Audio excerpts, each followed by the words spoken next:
per què en els últims 5 anys no ens han proposat que entrarem en aquesta fundació? La resposta és clara, per covardia política. Vostès la legislatura passada els preocupava molt no donar cap pas que deixarà en evidència com són i com pensen. Els preocupava que això tinguera un cost electoral per a vostès. Per això en els últims 6 anys, pese a que vostès estan governant Vila-real, no havien entrat en aquesta fundació. I clar, els veïns s'estaran preguntant, i per què ara? La resposta és la mateixa, també per covardia política.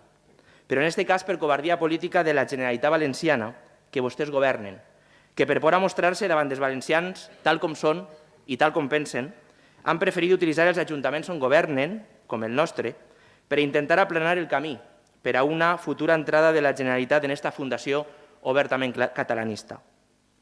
I aquesta estratègia no ens la inventem nosaltres. Ho reconeixen públicament importants publicacions catalanes que en articles com este, de la revista El Temps, expliquen en tot detall com adhesions com la que avui vostès han aprovat no són més que part d'una estratègia encaminada a aconseguir introduir a través de la cultura la idea dels països catalans. I clar, la següent pregunta que ens ve al cap és si tan beneficiosa és l'entrada en aquesta fundació, com vostès ens han explicat, per què la seva Generalitat no ha entrat en la fundació? Què passa? A què esperen? A què tenen por? Perquè caldrà recordar que si la Generalitat estiguera present en la Fundació Ramon Llull, els ajuntaments no tindríem cabuda al ja estar representats, així no ho marquen els estatuts. No els sembla molt incoherent el que estan fent? Que aquesta fundació és catalanista, que defèn la cultura catalana, no ho diem nosaltres, ho diu la mateixa fundació. Tan sols és necessari llegir els seus estatuts o les bases dels seus premis per entendre quins són els seus objectius. Premis Fundació Ramon Llull per la promoció de la cultura catalana. La Fundació Ramon Llull convoca cada any 3 premis que reconeixen a persones i entitats que treballen en favor de la internacionalització de la cultura catalana. Premis de la Fundació Ramon Llull que tenen com a finalitat reconèixer la tasca de persones o institucions que han contribuït a la projecció exterior de la cultura catalana, que hagin significat un notable coneixement de la realitat històrica i cultural catalana. No sembla que hi hagi dubte. Dóna la sensació de que vostès pensen que no existís una cultura valenciana i que per això vostès avui, socialistes i Compromís, han aprovat que l'Ajuntament de Vila-real treballi per promocionar la cultura catalana. Vostès en la seva explicació s'han esforçat en maquillar aquesta adhesió, ens han contat la versió light de la Ramon Llull, la versió 00, lliure de calories catalanistes, però la realitat és molt diferent. Tan sols és necessari escoltar i llegir el que diuen aquells que des de Catalunya la van crear i la impulsen en l'actualitat. Quan parlen d'ella i dels seus objectius, la defineixen obertament com la fórmula per justificar i inculcar a través de la cultura l'existència dels seus imaginaris països catalans. La Fundació Ramon Llull treballa per incrementar la coproducció cultural dels països catalans. La Ramon Llull més a prop d'assolir el mapa dels països catalans. Els països catalans s'articulen sobretot des del món cultural, parlant de la Fundació Ramon Llull.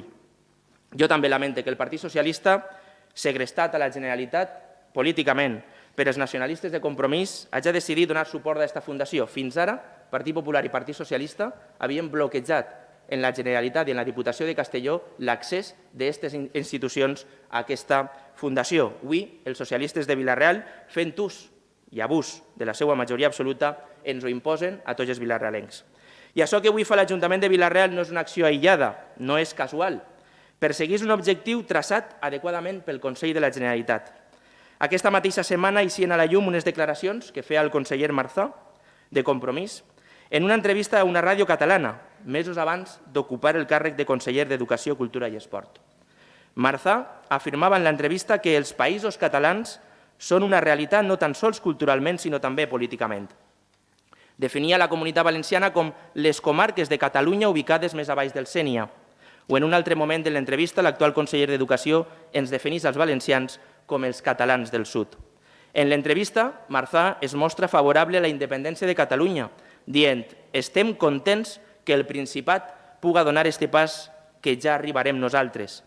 I parlant del procés d'independència a Catalunya, trau a la llum la seva estratègia per a que la Comunitat Valenciana seguisca aquests passos dient «Ara és impossible fer aquest tipus de demanda al País Valencià, però poquet a poquet, passet a passet, els que ens creem el país construirem els ponts necessaris».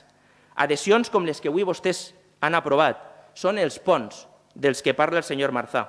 Això és el que vostès han fet avui, contribuir a fer grans els somnis catalanistes del conseller Marzà, que pretén inculcar, com ell dia, poquet a poquet i passet a passet, la seva cultura catalana. Marzà reconeix que avui el sentiment catalanista no és ni molt menys majoritari a la Comunitat Valenciana i per això pretén adoctrinar. En la construcció dels seus imaginaris països catalans nosaltres no anem a participar. El nostre vot és no.